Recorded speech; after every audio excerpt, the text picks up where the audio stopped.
பார்த்தாலே பூவின் நாயுள் கூடுமே.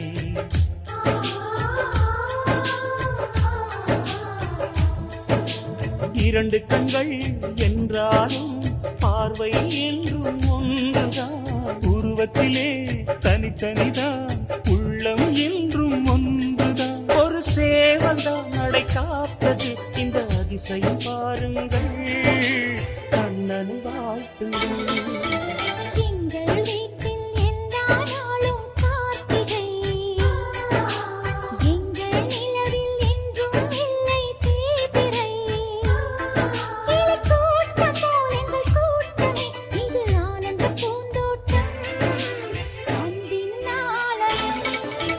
எங்கள் வீட்டில் எல்லா நாளும்